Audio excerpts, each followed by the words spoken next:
Bonjour à tous, dans cette vidéo je vais parler évidemment du GOAT, du Greatest of All Time dans l'histoire du tennis mondial. Mais le sujet de cette vidéo, comme vous l'avez vu, est autour de Djokovic. Djokovic et finalement la capitulation de Djokovic. Alors pour ceux qui me connaissent un peu, vous allez peut-être découvrir en moi une nouvelle facette, c'est une passion, celle du tennis en général.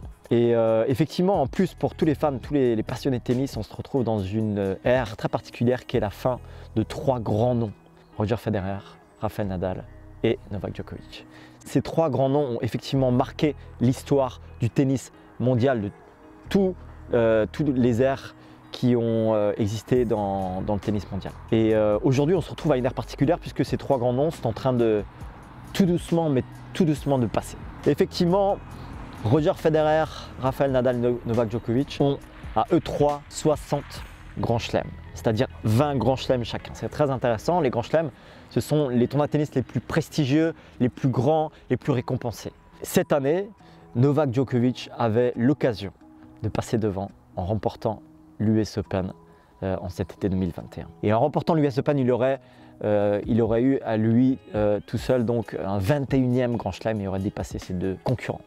Mais au-delà de cela, pour tous les passionnés de tennis, vous le savez déjà, Djokovic avait l'occasion, en remportant l'US Open, de remporter le Grand Chelem calendaire. Le Grand Chelem calendaire, c'est quoi? C'est remporter les 4 tournois du Grand Chelem la même année, c'est-à-dire dans l'ordre.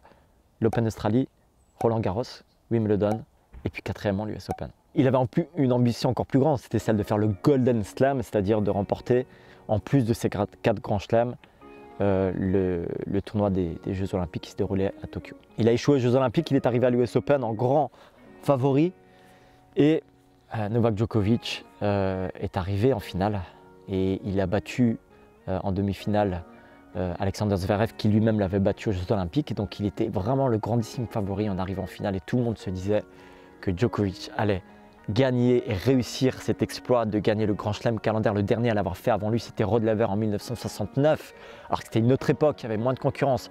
Aujourd'hui, le tennis mondial a pris une autre dimension, on est 60 ans après. Et avec toute la compétitivité, la concurrence aujourd'hui, il aurait pu réussir cet exploit. Alors personnellement, j'ai une petite préférence dans les trois qui se tournent vers Roger Federer à cause de l'élégance, à cause de la classe, à cause du tennis. Vraiment spectaculaire aussi. Mais il faut admettre que Djokovic, s'il avait réussi cet exploit, eh bien, voilà, j'aurais tiré mon chapeau également parce qu'il aurait réussi un exploit exceptionnel. Mais Djokovic a échoué puisqu'il est arrivé en finale face au numéro 2 mondial, Dani Medvedev. Je ne vais pas analyser ce match, mais je vais dire quelques mots puisqu'on parle de la capitulation de Djokovic. Parce que ce match-là est un tournant dans finalement dans sa propre histoire, dans sa propre carrière de tennisman. Alors qu'il avait l'occasion de marquer l'histoire, il est arrivé là grandissime favori, il avait battu Dani Medvedev la même année en finale du tournoi de l'Open d'Australie. Tout le monde s'est dit, ça y est, Djokovic va gagner. Et pourtant, ce qui s'est passé, c'est que Novak Djokovic, il s'est fait prendre le premier set, il est arrivé au deuxième set, il s'est fait breaker. Et à ce moment-là, quelque chose d'exceptionnel s'est passé.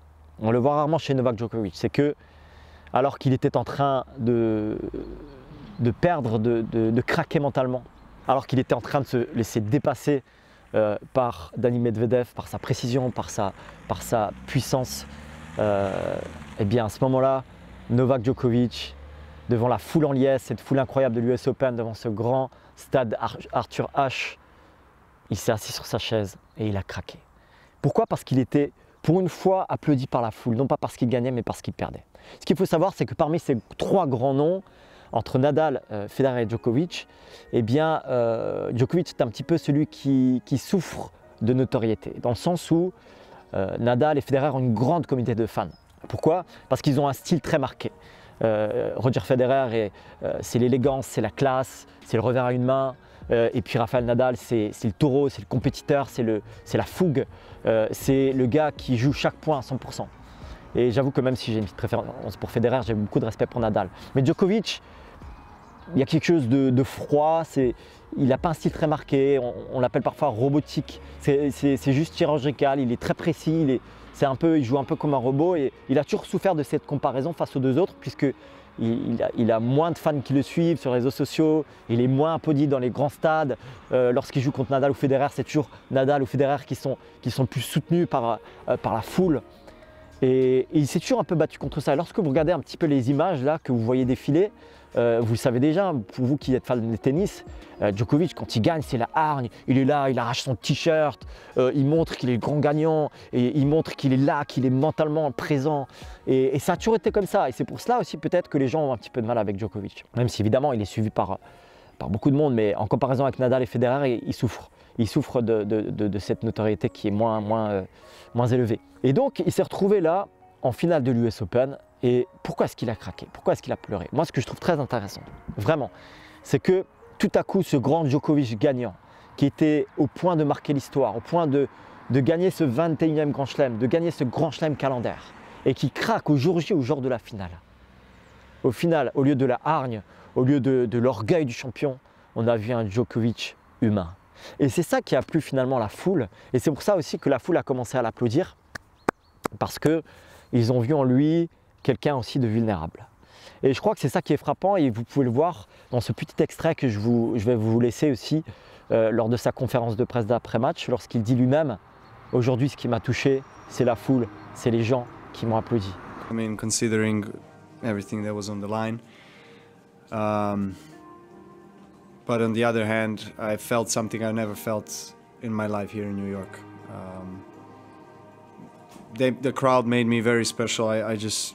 They pleasantly surprised me. I did not know, I did not expect anything, but the amount of support and energy and love I got from the crowd was something that I'll remember forever. I mean, that's the reason why on the changeover I just teared up, because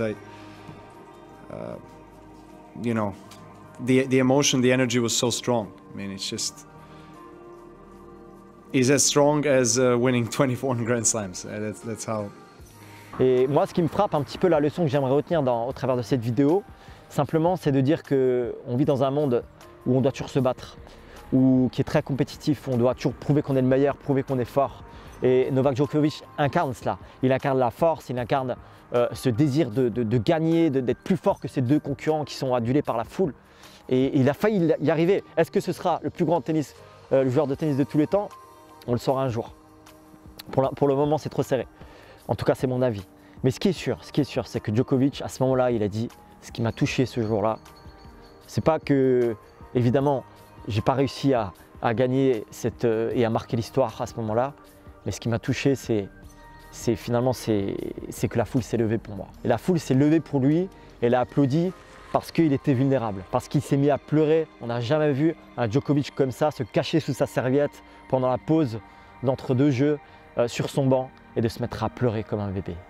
Et ça me frappe et ça me montre à quel point, au-delà de cette compétitivité, au-delà du besoin de réussir, de gagner, d'être le plus fort et le meilleur, eh bien ce que le monde a besoin, ce que les gens ont besoin, c'est de l'approbation, c'est de l'affection des autres, c'est de cet amour en fait qu'on a besoin chacun d'entre nous, même pour les plus grands champions.